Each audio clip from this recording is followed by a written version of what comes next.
Welcome to this explainer. So, have you ever wondered what actually happens when a foreign superpower knocks on Canada's door and says, hey, we want that person? It's genuinely one of the most intense, high-wire procedures in all of criminal law. Today, we're diving straight into that high-stakes, multi-phase marathon that kicks off the second the United States demands someone be sent across the border to face justice under the Extradition Act. Let's really put ourselves in the shoes of the accused for a second. What exactly goes down when a foreign state calls for your arrest?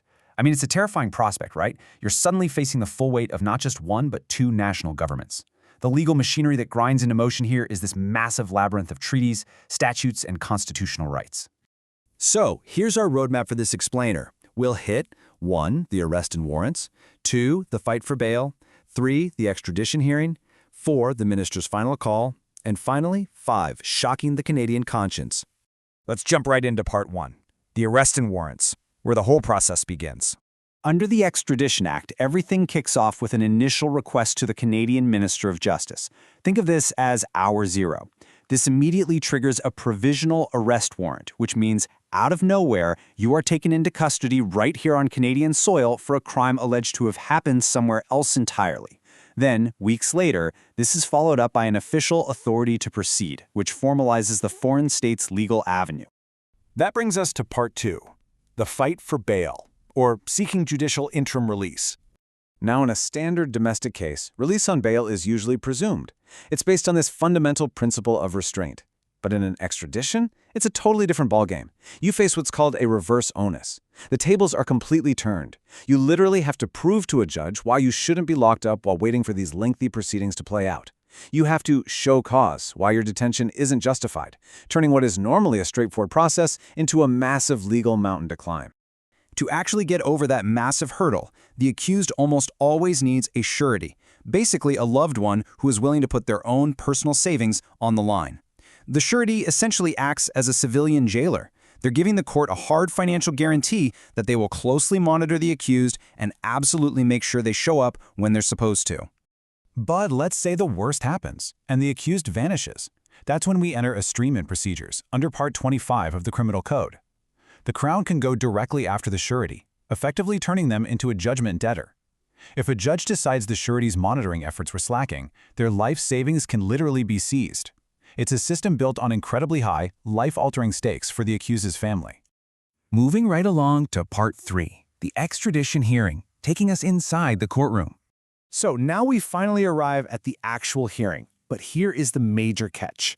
The prosecution's goal here isn't to prove guilt beyond a reasonable doubt like you'd see in a normal trial. Not at all.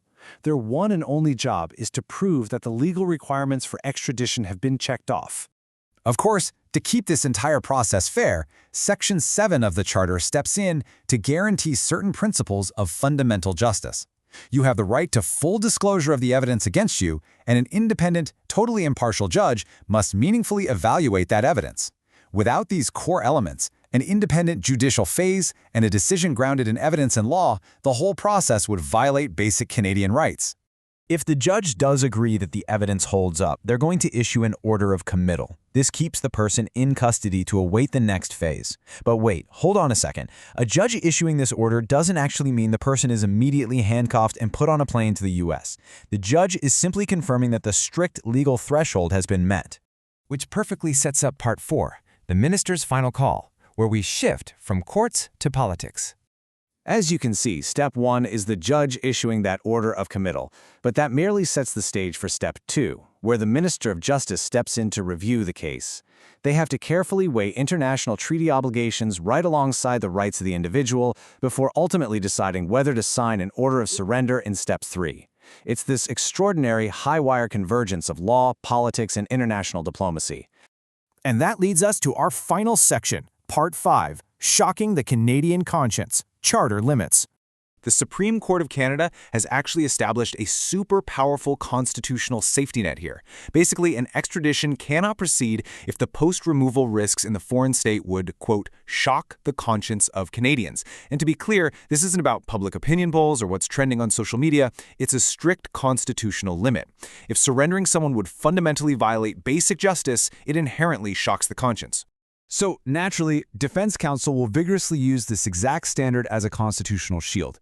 They're going to argue that sending their client away violates Section 7 of the Charter, the right to life, liberty, and security of the person. This is especially true if the foreign state's justice system poses a real threat of fundamentally unfair procedures. This whole extradition odyssey is a really careful tightrope walk between honoring our international treaties and upholding fundamental human rights. It really forces us to ask a difficult, lasting question. If a foreign state calls, where exactly does Canadian justice draw the line? When does cooperating with a foreign ally cross over into violating our own fundamental justice? Thank you so much for joining me on this explainer, and keep questioning exactly how our system balances global cooperation with individual liberty.